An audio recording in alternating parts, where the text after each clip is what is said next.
जब क्रोध आया तो क्रोध से इन्होंने श्राप दे दिया उन द्वारपालों को कि जाओ 3 जन्म तक तुम राक्षस हो जाओ। यही हिरण्यकश्यप और हिरण्याक्ष हुए, रावण और कुंभकर्ण हुए, फिर आगे जाकर के यही शिशुपाल और दंत्रवत हुए। 3 जन्म इनके लिए अब भगवान ने तीनों जन्म में इनका उद्धार किया। अब यही जय और विजय इधर से श्राप हुआ, यही जय विजय मां दिति के गर्भ में आए। और दिति के जब गर्भ में आए तो 100 वर्ष तक उनके गर्भ में रहे।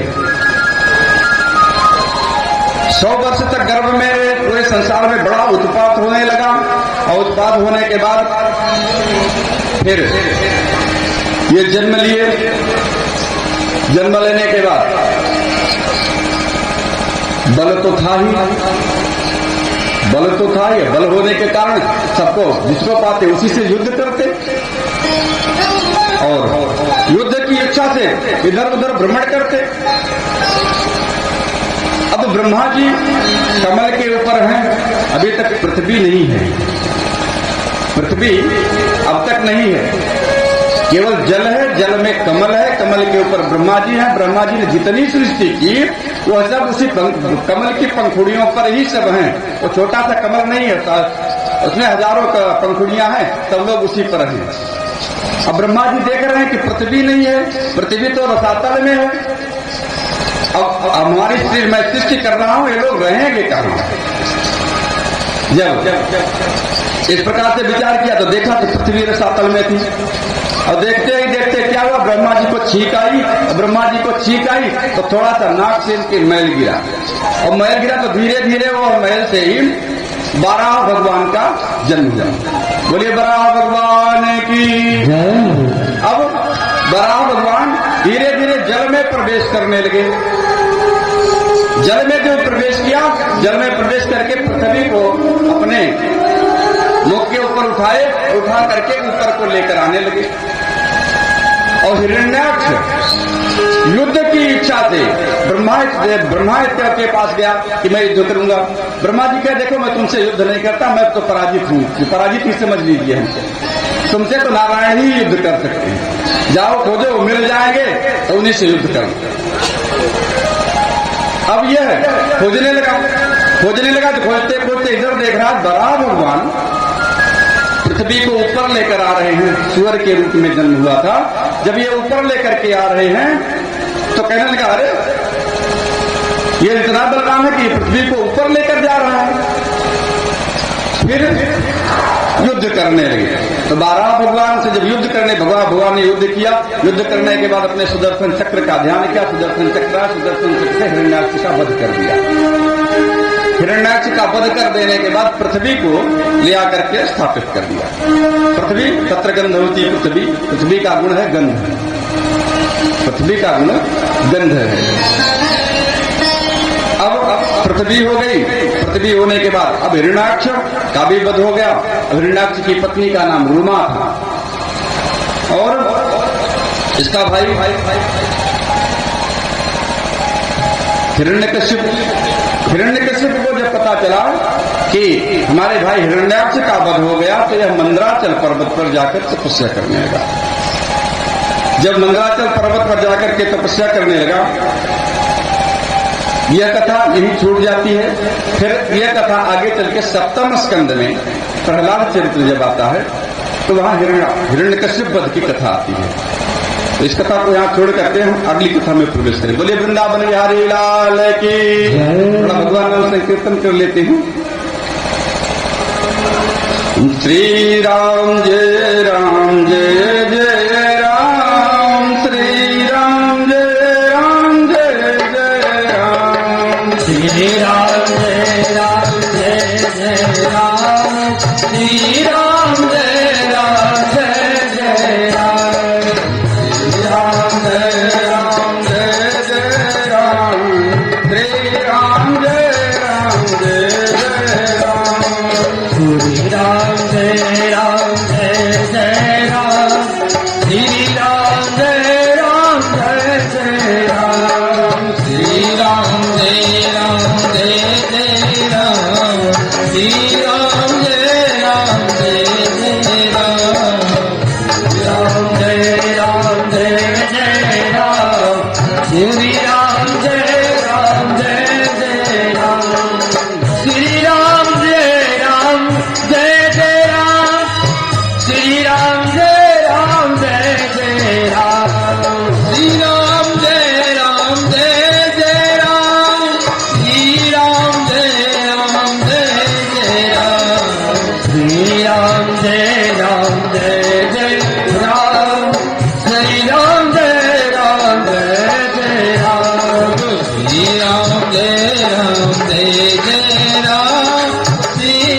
जय राम जय राम श्री राम जय राम जय जय राम श्री राम जय राम। बोलिए वृंदावन बिहारी लाल की। अब जब ब्रह्मा जी की छाया से जो करदम ऋषि पैदा हुए थे, इनका विवाह मनु की पुत्री देवहूति के साथ हुआ। विवाह तो हो गया, विवाह होने के बाद करदम ऋषि तपस्या करने लगे, साथ में मां देवहूति भी गई। 10,000 वर्ष तक इन्होंने घोर तपस्या की। 10,000 वर्ष तक घोर तपस्या की। विवाह होने के बाद भी ऐसा संभव है क्या संसार में? 10,000 वर्ष तक तपस्या किए और आदेश क्या हुआ है कि सृष्टि का विस्तार करो। ब्रह्मा जी ने कहा है कि सृष्टि का विस्तार करो, और सृष्टि के विस्तार के लिए 10,000 वर्ष तक तपस्या की। जो तप से जो संतान पैदा होगी वह बुद्धिमान संतान पैदा होगी, ऐसा शास्त्र प्रमाण है। और आनंद के लिए, भोग के लिए संतान पैदा करेंगे तो वो भोगी संतान होगी। तो गाली देगी, मारेगी, पीटेगी, जिस भावना से जो संतान जैसी इच्छा करते हैं वैसी संतान उत्पत्ति होती है। 10,000 वर्ष तक तपस्या किए। अब जब 10,000 वर्ष तक तपस्या ये सरस्वती नदी के किनारे किए, फिर 10,000 वर्ष बीत गया। भगवान बड़े प्रसन्न हुए इन पर। भगवान से आए तो कहे क्या चाहिए? कि प्रभु हमको क्या चाहिए? उनको कुछ चाहिए नहीं, आप मिल गए तो आप ही मिल गए तो यही बहुत है। अगर आप हमको मिल जाएं तो आपके अलावा कुछ नहीं चाहिए। भगवान के अच्छा ठीक है, मैं तुम्हारे यहाँ पुत्र के रूप में आऊंगा। यह आशीर्वाद दिया भगवान ने। अब करदम ऋषि जिनका विवाह देवहूति के साथ हुआ था, देवहूति वहां पास में बैठी थी। 10,000 वर्ष बीत जाने के बाद देवहूति को जब देखे, कहने अरे देवी तुम कौन हो? ये भूल गए कि हमारा विवाह भी हुआ। देवी तुम कौन हो? देवहूति कहने लगी हमारा तो विवाह आपके साथ हुआ था, मैंने अभी तक आपकी सेवा की और मैं आपकी पत्नी हूं। जब इस प्रकार से कहा, 10,000 वर्ष बीत जाने के कारण जर्जर अवस्था, बूढ़ी अवस्था को प्राप्त हो गई। तो करदम ऋषि और देवहूति जाकर के फिर से सरस्वती नदी में स्नान किया। स्नान करके फिर से युवती हो गए, युवा हो गए दोनों। और युवा हो करके फिर इन्होंने दिव्य कामक विमान का निर्माण किया। और कामक विमान का निर्माण करके उस कामक विमान पर सवार होकर के 100 वर्ष तक इन्होंने आनंद किया। जब 100 वर्ष तक आनंद किया, 100 वर्ष के आनंद के बाद मां देवहूति से कहे कि तुमको एक संतान हो जाएगी तो मैं चला जाऊंगा तपस्या करने के लिए। देवहूति कहने लगी ठीक है प्रभु, एक ही संतान बहुत है। अब करदम ऋषि से और देवहूति से 9 कन्याएं उत्पन्न हुई। 9 कन्याएं हुई, कला, अनुसूया, श्रद्धा, हविर्भू, गति, क्रिया, ख्याति, अरुंधति और शांति। ये 9 कन्याएं से उत्पन्न हुई। और 9 कन्याएं उत्पन्न हुई। अब करदम जी कहने लगे कि देखो, हमने तो एक संतान की बात की थी, 9 कन्याएं हो गई, अब मैं तपस्या करने चला जाऊंगा। मां देवहूति कहने लगी आपने तो संतान की बात की थी। संतान जो हमारे गोत्र परंपरा को बढ़ावे वही संतान कहलाती है। कन्या तो दूसरे कुल के गोत्र को वर्धन करती है, हमारे कुल के परिवार का वर्धन नहीं करती है। कन्या का विवाह जब हो जाता है पाणी ग्रहण संस्कार के साथ ही उसका गोत्र भी बदल जाता है, वो पति के गोत्र की हो जाती है कन्या। इसलिए अभी तक तो हमको कन्या ही हुई है और ये कन्याओं का विवाह भी करना है। और आप कह रहे हैं हमको वचन दिया था एक संतान होगी तब जाएंगे, अभी तक तो हमको पुत्र हुआ नहीं है, कन्या कोई संतान होती नहीं है। करदम जी ने कहा ठीक है। फिर करदम जी ने और देवहूति के संयोग से कपिल भगवान का जन्म हुआ। बोलिए कपिल भगवान की जय। और जब कपिल भगवान का जन्म हुआ कपिल भगवान का जन्म होने के बाद ब्रह्मा जी आए भगवान का दर्शन करने के लिए। कपिल भगवान का जब जन्म हुआ तो ब्रह्मा जी दर्शन करने के लिए आए, और ब्रह्मा जी जब दर्शन करने के लिए आए तो अपने 9 पुत्रों को साथ लेकर के आए। ब्रह्मा जी के 9 पुत्र भृगु, ख्याति, वशिष्ठ, मरीचि, भृगु, वशिष्ठ, च्यवन, गौतम इत्यादि जो थे, उसमें इनकी 9 पुत्र, इनकी 9 कन्याएं, जिसमें कला का विवाह मरीचि के साथ हुआ। मरीचि के साथ जब विवाह हुआ, इनके 2 पुत्र हुए, कश्यप और पूर्णिमा। पूर्णिमा के 2 पुत्र हुए, विरज और विश्वक, और देवकुल्या, एक पुत्री हुई देवकुल्या, जिसका नाम गंगा है। कई गंगा है, एक भागीरथी गंगा है, एक देवकुल्या है, ये भी गंगा ही है। इसे गोमती जी हैं, गोमती जी को भी आदि गंगा ही कहा जाता है। फिर अनसुईया का विवाह अत्रि के साथ हुआ। अत्रि के साथ हुआ, इनके 3 पुत्र हुए, जिसमें दत्तात्रेय, दुर्वासा और चंद्रमा। अत्रि और अनसुईया के साथ के संबंध से। अंगिरा का विवाह श्रद्धा के साथ हुआ, इनका श्रद्धा के साथ हुआ, इनके 2 पुत्र और 4 पुत्री हुई। 2 पुत्र उतथ्य और बृहस्पति हुए। उतथ्य की पत्नी ममता और बृहस्पति की पत्नी तारा। इनकी 4 पुत्रियां हुई, सिनीहुली, सिनीवाली, कुहू, राका और अनुमति, ये 4 उनकी पुत्रियां हुई। हबीरभू का विवाह पुलस्त्य ऋषि के साथ हुआ। पुलस्त्य ऋषि के 2 पुत्र हुए, अगस्त हुए और विश्रवा हुए। विश्रवा के 2 पत्नी थी, इडबिडा और कैकसी। इडबिडा से कुबेर पैद उत्पन्न हुए और कैकसी से रावण, कुंभकर्ण, विभीषण आदि उत्पन्न हुए। गति का विवाह पुलह ऋषि के साथ हुआ। इनके 3 पुत्र हुए, बरियान, कर्मश्रेष्ठ और सहिष्णु। क्रिया का विवाह क्रतु के साथ हुआ। इनके 60,000 बाल्यखिल्य इत्यादि ऋषियों को जन्म दिया। तथा ख्याति का विवाह भृगु जी के साथ हुआ। इनके 2 पुत्र, 1 कन्या हुई। इसमें धाता का विवाह मेरु ऋषि की पुत्री से हुआ। इनके पुत्र हुए मृकंड, मृकंड के मार्कंडेय जी हुए। विधाता के पुत्र हुए नियति, नियति के प्राण, प्राण के वेदशिरा हुए। और भृगु की दूसरी पत्नी से कवि हुए, इन्हीं का नाम शुक्राचार्य है। शुक्राचार्य जी की पत्नी ऊर्जस्वती, जो प्रियव्रत की पुत्री थी। प्रियव्रत की कथा पंचम स्कंद में आई। अरुंधति का विवाह वशिष्ठ जी के साथ हुआ। वशिष्ठ जी के 7 पुत्र हुए, जिसमें चित्रकेतु, सुरोचि, बिरजा, मित्र, उलबण, सुहृदभानु, दुमान। वशिष्ठ की दूसरी पत्नी से शक्ति आदि कई पुत्र उत्पन्न हुए। शांति का विवाह अथर्वा के साथ हुआ। अथर्का का विवाह हुआ, इनसे दध्यंग नाम के ऋषि पैदा हुए, जिनका आगे नाम चल के दधीचि पड़ा, और इन्हीं का नाम अश्वशिरा हुआ।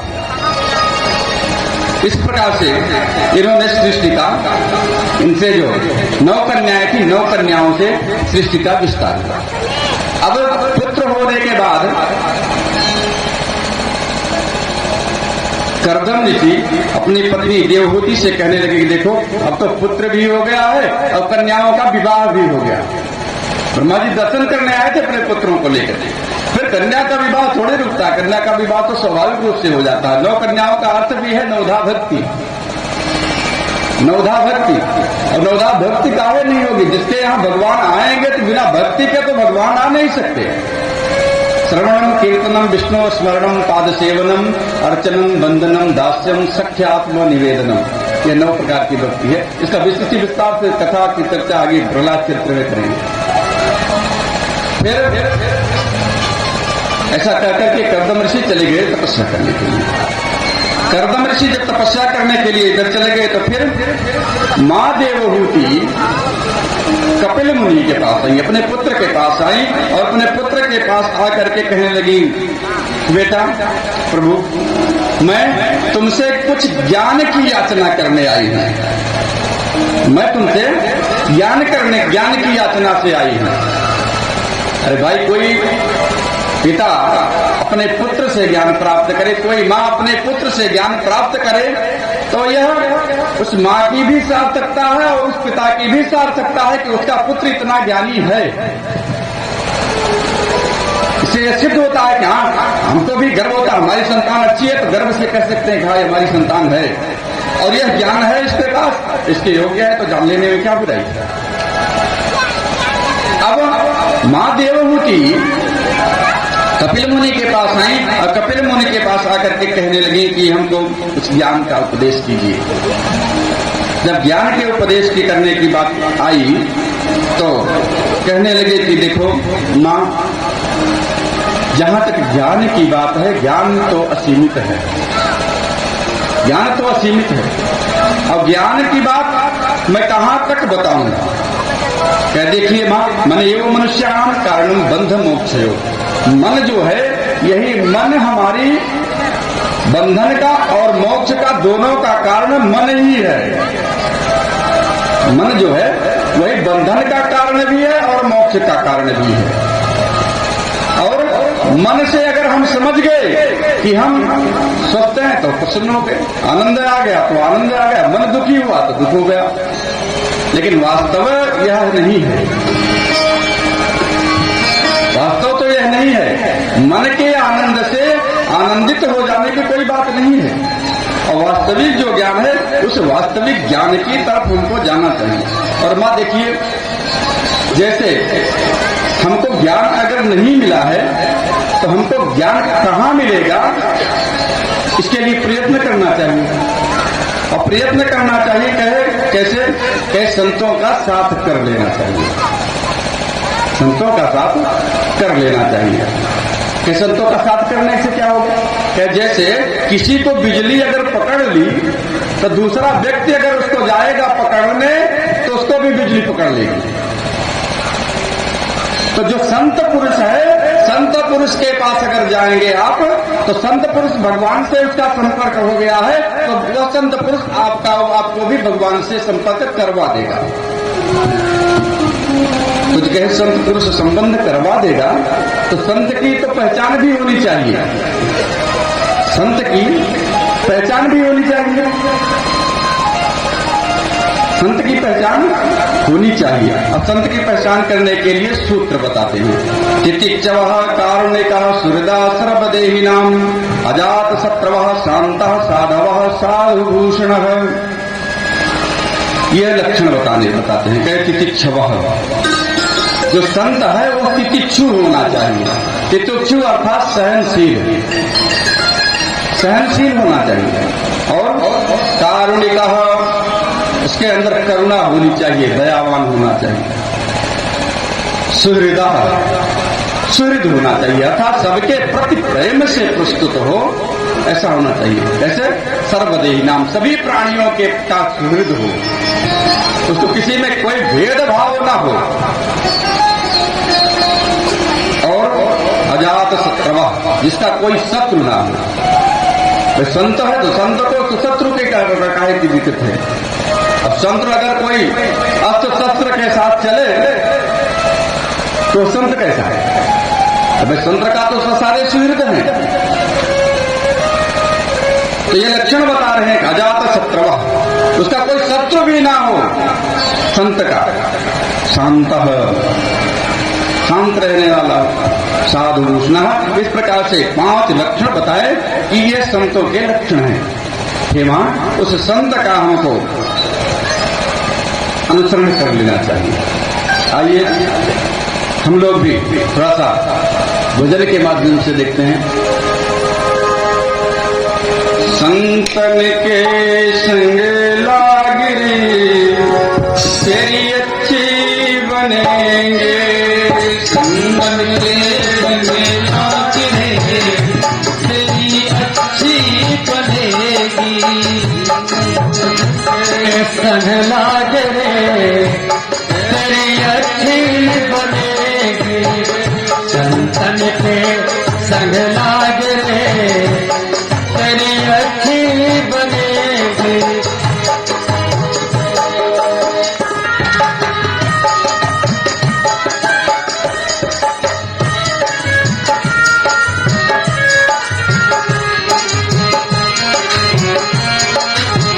संतन के संग लागरे तेरी अच्छी बनेगी, संतन के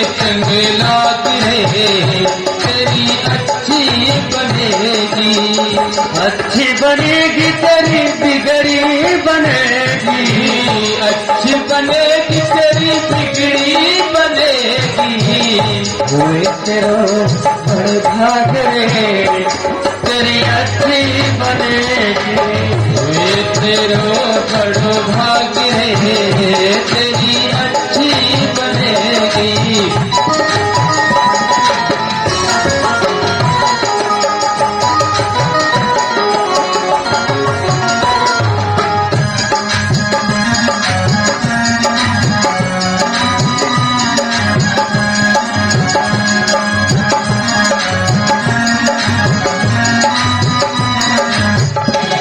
संतन संग करी पुण्य कमाई संतन संग करी पुण्य कमाई संतन संग करी पुण्य कमाई संतन संग करी पुण्य कमाई राम चरण अनुराग रे राम चरण अनुराग रे तेरी अच्छी बनेगी संतन के संग लाग रे तेरी अच्छी बनेगी अच्छी बनेगी तेरी बिगड़ी बनेगी अच्छी बनेगी तेरी बिगड़ी बनेगी वो तेरो पर भाग रे तेरी अच्छी बनेगी वे तेरो बड़ भाग रे तेरी अच्छी बनेगी संतन के संग लाग रे तेरी अच्छी बनेगी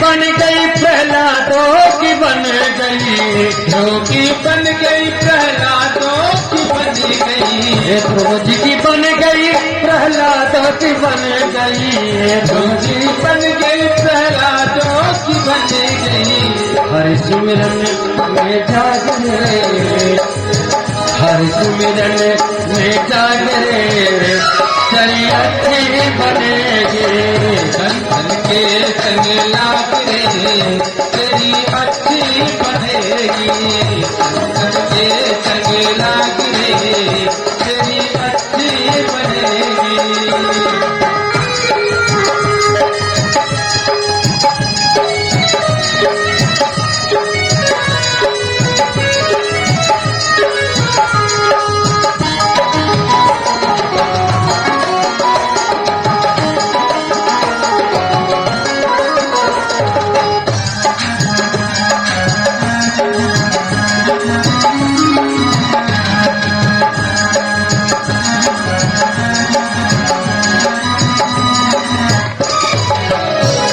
कागज से होई हंस करेंगे कागज से तोहे हंस करेंगे कागज से तोहे हंस करेंगे कागज से तोहे हंस करेंगे हंस ऐसा है कि जो दूध को दूध और पानी को पानी अलग कर देता है कागज से तोहे हंस करेंगे काका से तोहे हंस करेंगे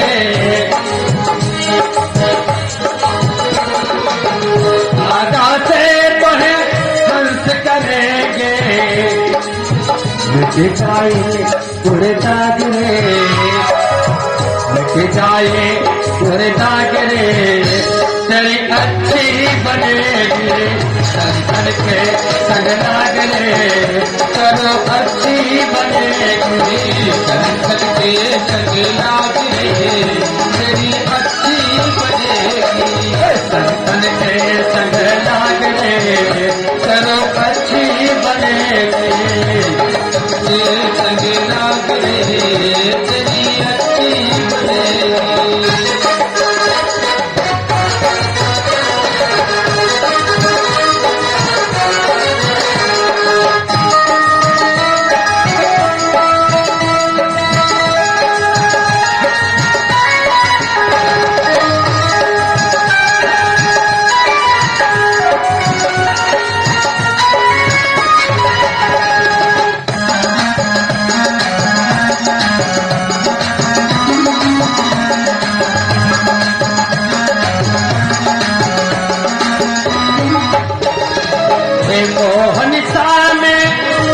दिन सोयो मोहनिशा में, बहुत दिन सोयो मोहनिशा में, बहुत दिन सोयो मोहनिशा में, बहुत दिन सोयो।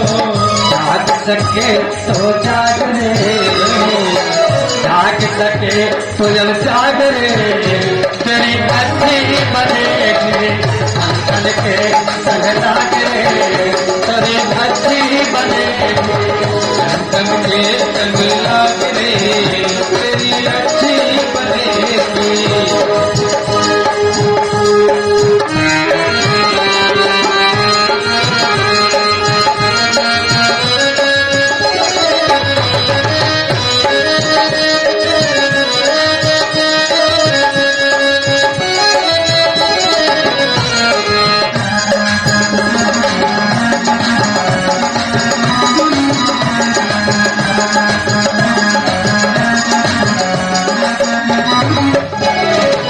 सुतबित नारी तीन आशाएं, सुतबित नारी तीन आशाएं,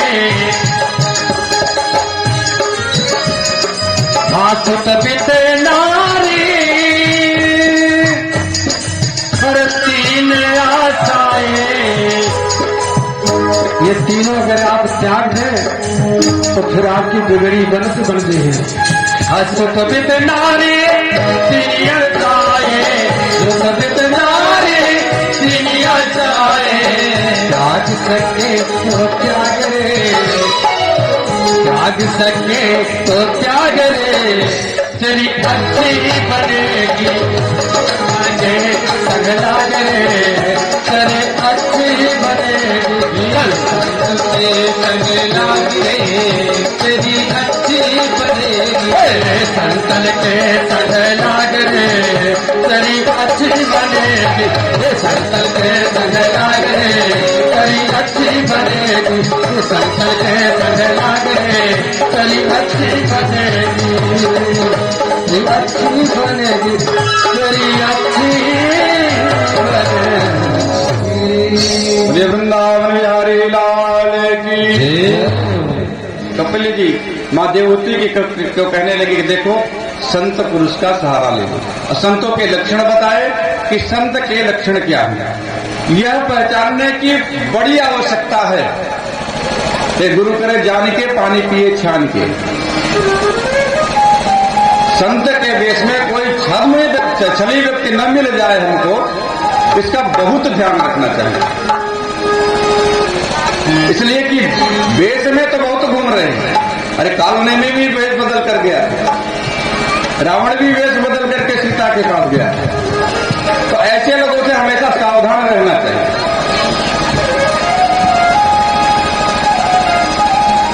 और आज तो जमाना वेश का ही है। वेश को देख करके दो बात हुई, अच्छी लगी, उसी से लोग प्रभावित हो गए।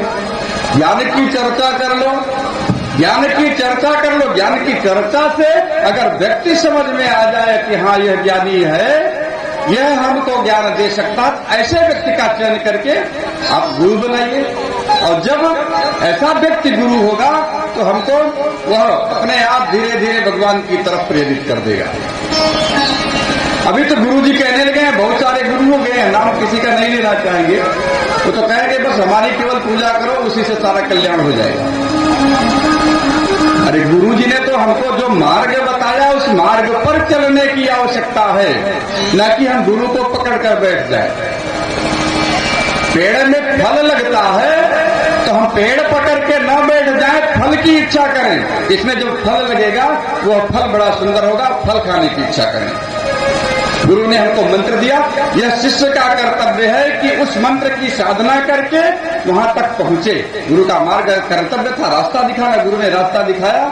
हाँ, अब हम साधना में हमको कोई बाधा हो रही है तो गुरु तो कोई शरीर होता नहीं है।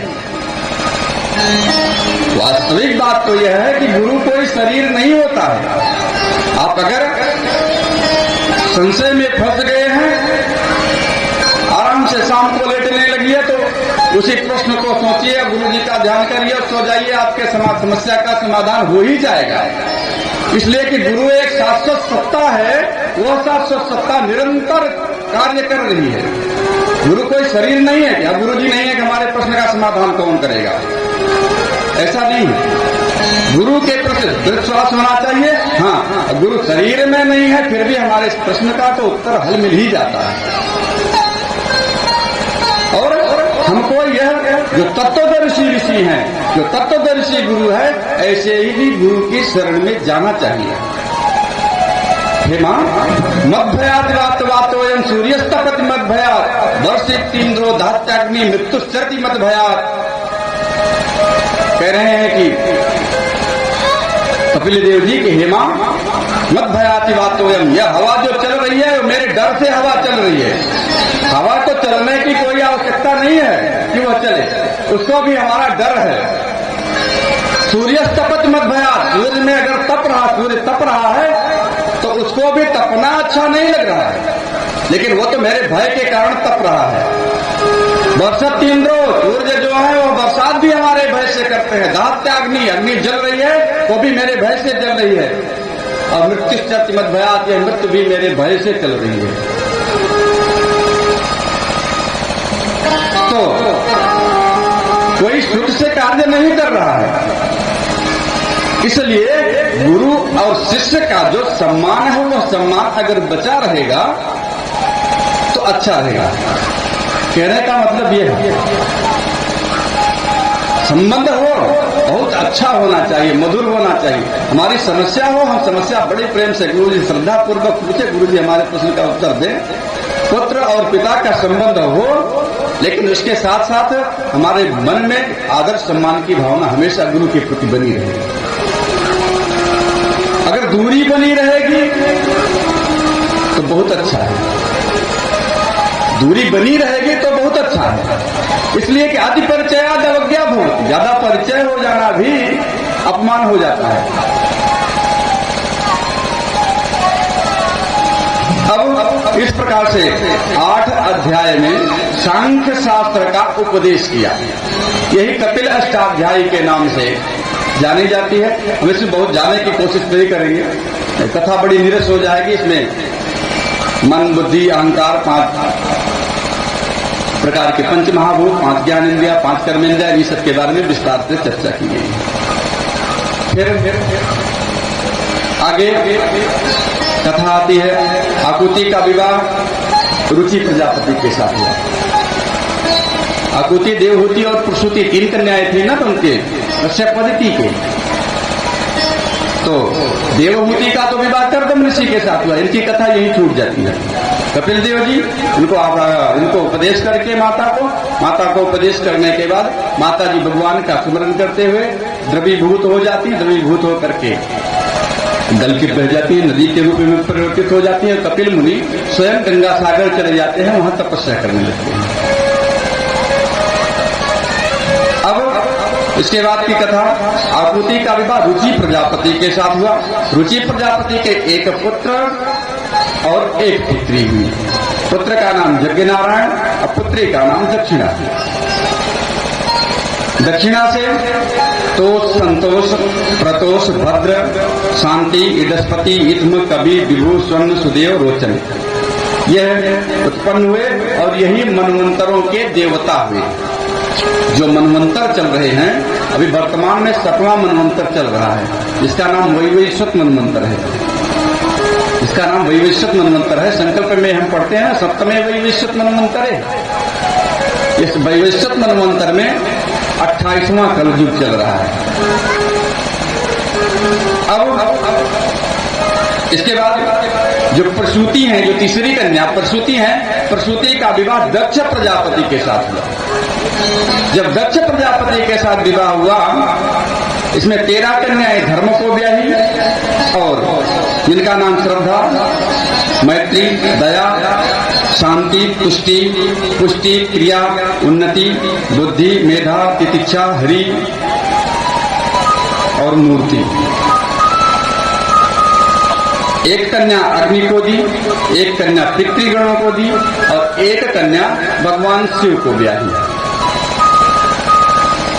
इस प्रकार से 13 कन्याओं का विवाह किया। और जब इस प्रकार से कहा कि एक कन्या शिव को ब्याही और एक बार शिव जी से और दक्ष प्रजापति बड़ा बनमुटाव हो गया, झगड़ा हो गया। जब झगड़ा हो गया तो इतनी बात जब परीक्षित सुने कि दक्ष प्रजापति से और शिव से झगड़ा, युद्ध हो गया, लड़ाई हो गई कुछ बात को लेकर के, तो यही कहने लगे। इतनी बात कह करके ही परीक्षित सुखदेव जी इतनी बात कह करके ही अपनी बात समाप्त करना चाह रहे थे, लेकिन परीक्षित ने यहां प्रश्न किया कि यह कथा हमको विस्तार से कुछ बताइए आप। जब इस प्रकार से प्रश्न किया तो कहते हैं कि एक बार की बात, दक्ष प्रजापति की उपाधि मिली। जब इनको प्रजापति की उपाधि मिली तो उस समय सारे देवताओं को बुलाए। सारे देवता लोग इनके यहाँ आए। उसमें इंद्र कुबेर इत्यादि सब देवता आए, ब्रह्मा विष्णु शिव इत्यादि सब लोग आए। जब सभी लोग आए, सब लोग जब आए, सभा में दक्ष प्रजापति नहीं थे। यज्ञ जब याद किया जाता है तो सबसे पहले प्रजापति के लिए ही आहुति दी जाती है। सबसे पहले कहा जाता है प्रजापति स्वाहा, ये प्रजापति को ही आहुति पहले प्रथम दी जाती है। फिर अब जब दक्ष प्रजापति सभा में प्रवेश किए तो सभा में प्रवेश किए तो ब्रह्मा जी नहीं उठे और शिव जी भी नहीं उठे। अब दक्ष प्रजापति अपने आसन पर विराजमान हुए तो इन्होंने देखा कि ब्रह्मा जी नहीं उठे तो ठीक है, तो हमारे पिता हैं, ये नहीं उठे कोई बात नहीं है, लेकिन शिव को तो उठना ही चाहिए था। शिव को तो मेरा सम्मान करना ही चाहिए था। और पुत्र दामाद जो है, दामाद का तो पुत्र के बराबर ही सम्मान होता है। और जब यह मैंने इसको अपनी बेटी का विवाह इसके साथ कर दिया तो इसका तो कर्तव्य था कि यह मेरा सम्मान करे। अब फिर दक्ष प्रजापति तो क्रोध आया। दक्ष प्रजापति कुछ अपशब्द बोलने लगे। अपशब्द बोलने गिरता मृगसावा चंपाणी मरकट लोचना। अरे यह जैसे मृग का बच्चा बैठा हुआ है, जैसे बंदर का बच्चा, मरकट लोचना, बंदर के समान आंख वाला यह बैठा हुआ है, इसने सभा में सम्मान नहीं किया हमारा। अब दक्ष बोलते चले जा रहे हैं, भगवान से चुपचाप शांतिपूर्वक सुन रहे, कुछ नहीं बोल रहे। इनको मान अपमान से क्या फर्क पड़ने वाला है? जो संत पुरुष है वो मान अपमान से कोई मतलब नहीं रखते। सम्मान हुआ तो भी ठीक है, अपमान हुआ तो भी ठीक है। सम्मान हुआ तो भी ठीक है, अपमान हुआ तो भी ठीक है। चलो भगवान ने जो किया तो उसे जो किया। अब किसी का सम्मान होने के बाद अगर अपमान हो जाए तो बड़ी बुराई होती है, तब तो बड़ा सहनीय होता है। अब इधर उसी सभा में दक्ष ने कहा कि शिव ने हमारा सम्मान नहीं किया, हमारा सम्मान नहीं किया, इसलिए अब शिव को यज्ञ यज्ञादि में भाग नहीं दिया जाएगा। जब इस प्रकार से कहा तो वहां पर नंदीश्वर बैठे हुए थे। शिव जी कुछ नहीं बोले, लेकिन नंदी बोले। कभी ऐसा भी होता है कि आप डीएम से मिलने जाइए, डीएम भले प्रेम से आपसे मिल जाए, लेकिन उनका जो चपरासी है वो डीएम से भी ज्यादा तेज होता है। अब नंदीश्वर को रहा नहीं गया कि शिव को जब यज्ञ में भाग नहीं मिला तो नंदीश्वर बड़े क्रोधित हुए और नंदीश्वर कहने लगे, अरे दक्ष, तुम जिस मुख से कह रहे हो कि शिव को यज्ञ में स्थान नहीं दिया जाएगा, जाओ मैं तुमको श्राप देता हूं, तुम्हारा मुख बकरे का हो जाएगा। अब जब नंदी ने श्राप दे दिया तो वहां पर भृगु इत्यादि बैठे हुए थे, इन्होंने भी श्राप देना प्रारंभ किया। भृगु जी ने श्राप दिया, कहा जाओ जितने शिव भक्त है वे मलेच्छ हो जाए, वह उनको भक्षा भक्त का ज्ञान ना हो, जो कुछ भी खाए खाते पीते रहे। इस प्रकार से श्राप दे दिया। अब जब यह क्रम बढ़ा कुछ, अब शिव जी सोचने लगे कि देखिए अब यहाँ ज्यादा देर रहना अच्छा नहीं है। इस सभा में ज्यादा देर अच्छा नहीं रहना, अच्छा नहीं है, इसलिए कि बात बढ़ रही है, बात बढ़ते बढ़ते कहां तक चली जाए इसका कोई पता नहीं। अगर युद्ध हो रहा है तो युद्ध बचाने की कोशिश करना चाहिए, और नहीं तो या तो किसी का सिर फूट जाए तो बंद हो जाए, और न फूटे तो कुछ न कुछ तो उसका हल निकले तभी तो बंद होगा युद्ध। इतनी आसानी से तो युद्ध बंद नहीं होता।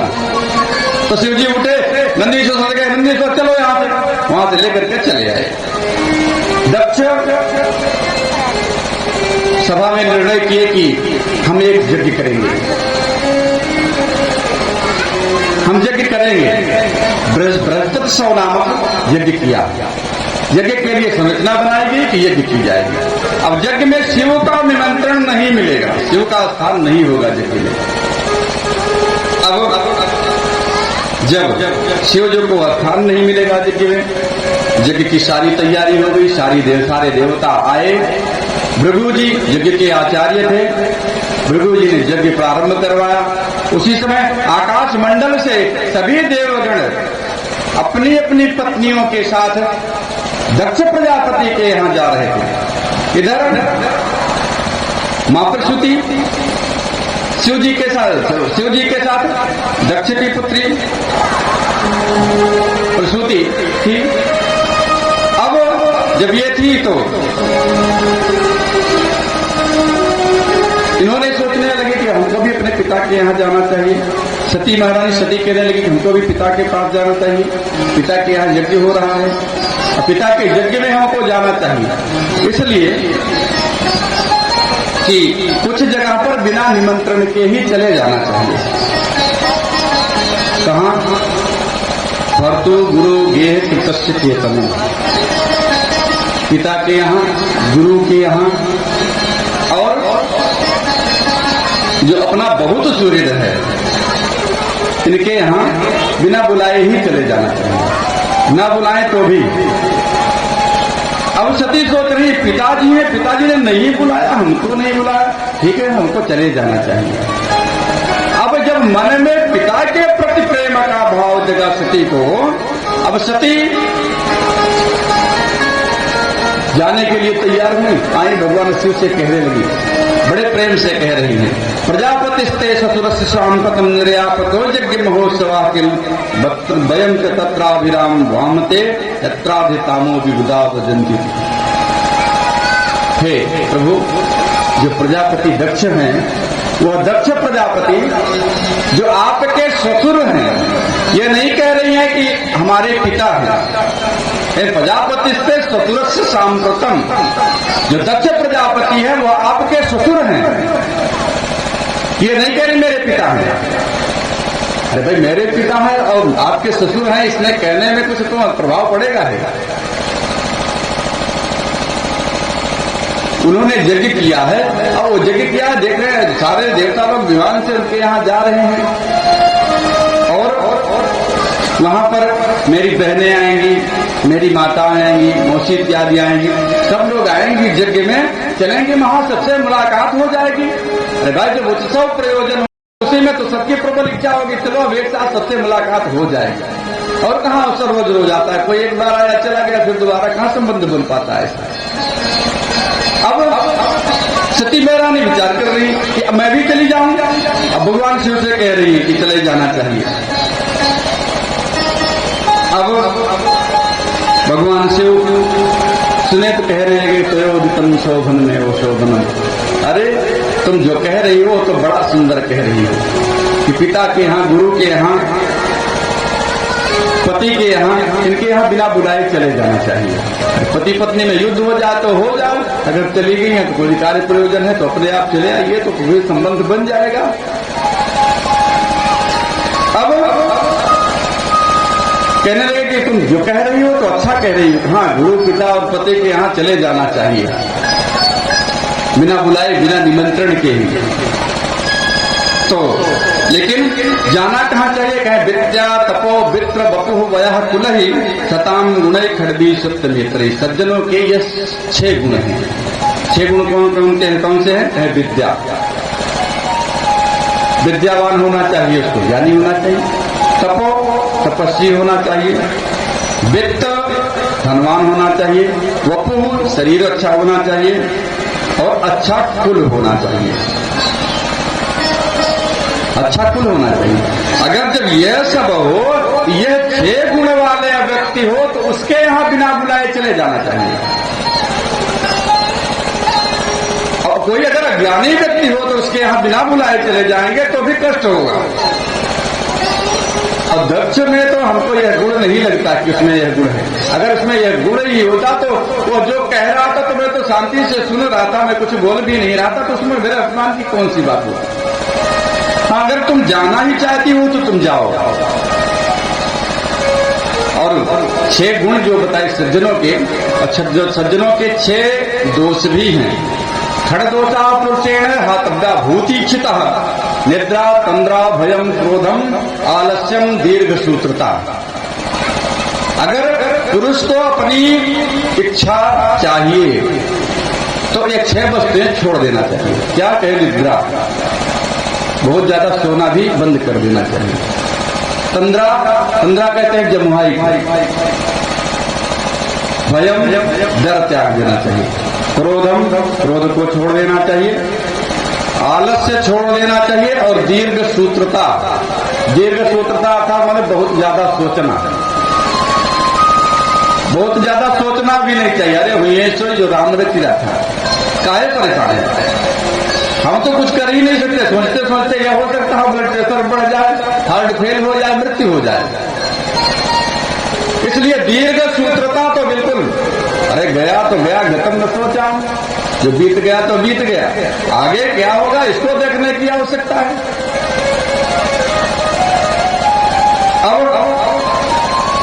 कहने लगी सती अगर तुम जाना चाहती हो तो जाओ, लेकिन मैं तो नहीं जाऊंगा। अब सती इस प्रकार से कहा। अब सती सोचने लगी कि पति की आज्ञा नहीं है, मैं जाऊं कि न जाऊं। अब 2 चक्कर में फंस गई। तो कभी जाने के लिए तैयार होती, कभी फिर से लौट कर आ जाती कि आज्ञा नहीं है, आज्ञा के बिना कैसे जाऊं। इसलिए कि पतिव्रता स्त्री का यह भी धर्म है कि वह अपने पति की आज्ञा के बिना घर से बाहर कदम न रखे। अब सती सोच रही आज्ञा नहीं है, मैं जाऊं तो कैसे जाऊं, और न जाऊं तो इधर जब पितृपक्ष की भावना प्रबल होती कि वहां यज्ञ हो रही, यज्ञ में सभी लोग मेरे परिवार के लोग आए हैं, वहां उनसे सबसे मुलाकात हो जाएगी तो ये भावना प्रबल हो जाती तो बाहर जाती है। करते करते पितृपक्ष की भावना प्रबल हो गई और सती निकल पड़ी। जब निकल पड़ी तो भगवान शिव देखे कि अब तो जा रही हैं।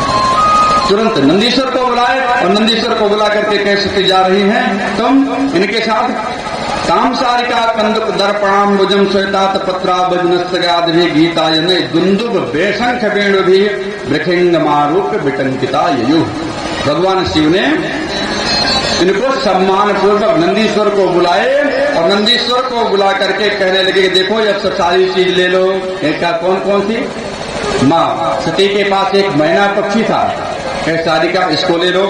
गेंदा, शीशा, श्रृंगार के सारे सामान या शंख, बेड़ू इत्यादि सब बढ़िया से सुसज्जित करके तुम सती को लेकर जाओ। इसलिए कि दक्ष प्रजापति मुझ पर क्रोधित हुआ है, इस पर क्रोधित नहीं हुआ, सती पर क्रोधित नहीं हुआ है। और जब सती पर क्रोधित नहीं हुआ तो इसके पिता की और पुत्री की बात है। वहां जाने पर दक्ष को यह न लगे कि सती शिव से नाराज होकर आ रही है, शिव से नाराज होकर के हमारी पुत्री आ रही है, यह न लगे। सारे सामानों के साथ सुसज्जित करके भेज दिया। अब जब भेज दिया तो वहां पहुंची सती जब पहुंची तो मां प्रसूति देखी तो प्रसन्न हुई, पुत्री को बैठने के लिए आसन दिया। लेकिन अब यज्ञ मंडप में देख रही ना तो कोई ऋषि, ना तो यज्ञ के आचार्य और न ही उनके पिता दक्ष सती का सम्मान कर रहे हैं। सती सोचने लगी ये तो अपमान हुआ मेरा, चलो ठीक है कोई बात नहीं, पिता का घर है। फिर यज्ञ मंडप में जब जाकर के देखे तो सारे देवताओं को बैठने के लिए आसन था, शिव जी के लिए कहीं कोई आसन नहीं था, कोई स्थान नहीं था यज्ञ में। तो सती कहने लगी, अरे जिसका नाम ही शिव है, शिवम कल्याणम करोति सशिव सं कल्याणम करोति शंकर, जो कल्याण जिसका नाम ही कल्याण है उसको यज्ञ में स्थान नहीं दिया गया है, और मैं उसकी पत्नी होकर के यज्ञ में आई हूं, ये तो मेरा भी अपमान है। अगर मेरे पति का अपमान है तो मेरा भी अपमान है, मेरे गुरु का अपमान है तो मेरा अपमान है। गुरु की भी निंदा न सुननी चाहिए और न करनी ही चाहिए। और सती स्त्रियों का तो यह भी धर्म है, वो अपने पति की निंदा न सुने, चाहे अच्छा हो या बुरा हो। अब जब देखा कि यज्ञ में कोई स्थान नहीं है, जब स्थान नहीं है, सती सोचने लगी कि मैं यहां से लौट के कैसे जाऊंगा, यहां से लौट के कैसे जाऊं, वहां से तो मैं सम्मान पूर्वक चली आई, अब यहां से मैं लौट करके कैसे जाऊंगा। अब अगर मैं यहां से लौट करके जाती हूं, कहीं शिव हमको फिर से दाक्षायणी कह करके संबोधित कर देंगे, तब तो मैं जीते जी मर जाऊंगा। दाक्षायणी अर्थात दक्ष की पुत्री, और मैं तो इसकी पुत्री रहने के योग्य नहीं रह गई, और जब दाक्षायणी कहेंगे तो मैं क्या करूंगा। इस प्रकार से विचार किया, और विचार करके जाकर के यज्ञ मंडप में ही एक किनारे बैठ गई और ध्यान मुद्रा से योगाग्नि के द्वारा वहीं यज्ञ कुंड के समीप ही अपना प्राण त्याग दिया। योगाग्नि के द्वारा, योग में ऐसी क्रियाएं हैं कि जिनके द्वारा हम अपने प्राण को त्याग सकते हैं, योगिक क्रियाओं के द्वारा। वो भी गई नहीं, विलुप्त नहीं हुई है, आज भी हैं, उसमें बहुत समय लगता नहीं है, उसके उन क्रियाओं में ज्यादा समय लगेगा, लेकिन ये सबको बताने की आवश्यकता नहीं कर, कोई जान जाए दुष्टतावश वह क्रिया करने लगे तो, इसलिए पात्र को समझ करके विद्या प्रदान करनी चाहिए। तो योग की क्रिया के द्वारा इन्होंने अपना शरीर योगाग्नि के द्वारा शरीर त्याग दिया, शरीर वहां रह गया, प्राण शरीर से निकल गया। अब वो जब प्राण शरीर से निकल गया, उसी समय देवर्षि नारद वहां थे, नारद वहां से उठे, आए भगवान शिव के पास पहुंचे।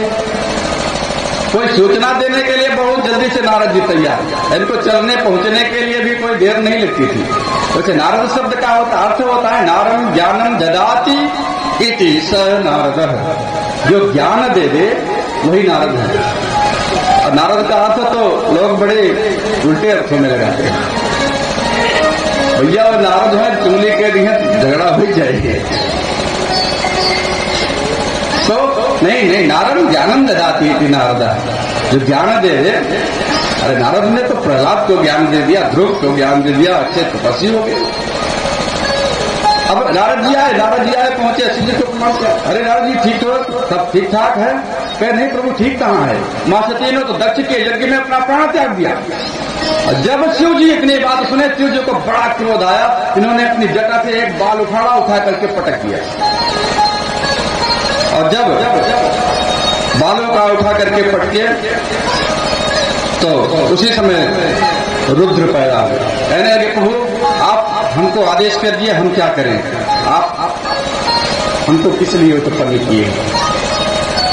तुरंत शिव ने आदेश किया कि जाओ, जाकर के दक्ष की यज्ञ को नष्ट कर दो। और शिव पुराण में कथा आती है कि जब भगवान शिव सुने कि मां सती ने प्राण त्याग दिया, तो भगवान शिव स्वयं गए और मां सती के शरीर को अपने कंधे पर लाद करके पूरे देश में भ्रमण करने लगे। और जहां जहां जाते लेकर के भ्रमण कर रहे थे। अब इनका जो कार्य था वो कार्य सब कौन करे। भगवान विष्णु ने देखा कि जब तक सती का मोह इनको रहेगा तब तक यह कोई कार्य करेंगे नहीं, तो भगवान विष्णु ने अपना चक्र छोड़ दिया और चक्र ने धीरे धीरे मां सती से के शरीर को छीण कर दिया। और उनका अंग जहां जहां गिरता गया वहां वहां पर देवी की शक्तिपीठ बन दी गई। इसी पुराण की भागवत में भागवत में अपने गणों को भेजे और गणों को भेज करके कह जाओ और जा करके तुम दक्ष की यज्ञ को नष्ट कर दो। अब वीरभद्र यज्ञ को नष्ट करने के लिए सभी गणों के साथ चल पड़े। और जब गणों के साथ चल पड़े, उधर यज्ञ मंडप में सभी लोग देख रहे हैं बड़ी तेज से धूल उड़ रही है। और जब धूल उड़ रही कह अरे पाता नवांति नहीं संत दस्या प्राचीन बरहि जीवति हो गृदंडा गाओ न कल्यताम इदम कुतो रजो लोके धिना किम कर फले आय तलपते। अरे अभी तो शाम भी नहीं हुआ कि गायें चर करके वापस लौट करके आ रही हैं। गायों के पैर से धूल जो उड़ रही है वह धूल दिखाई पड़ रही है। गायों के लौटने का समय भी नहीं हुआ है। और नहीं संत दस्या, और चोर लोग भी नहीं है। चोर क्यों नहीं है कि अगर राजा प्राचीन बरहि का भी शासन है, राजा प्राचीन बरहि का जो शासन है, इसमें तो कोई चोर डाकू तो है नहीं, चोर डाकू भी नहीं है, तो यह धूल कहां से उड़ के आ रही है। हमको ऐसा लगता है कि कोई प्रलय अनिष्टकालीन बेला है, निश्चित रूप से कुछ अनिष्ट होने वाला है। अब इसी कल्पना कर ही रहे थे कि उसी समय वीरभद्र अपने गणों के साथ आकर के यज्ञ मंडप में पहुंच गए। और जब यज्ञ मंडप में पहुंच करके जो बेदी इत्यादि बनी थी, इसमें जो धागा इत्यादि लगा था, सबको तोड़ करके बेदियां सभी नष्ट कर दिए, यज्ञ कुंड को नष्ट कर दिए, इसमें पेशाब कर दिए, थूक दिए, पूरी तरह से यज्ञ नष्ट कर दिए। और भृगु जी की दाढ़ी मणिमान पकड़ लिए, पकड़ करके उनकी दाढ़ी नोच लिए।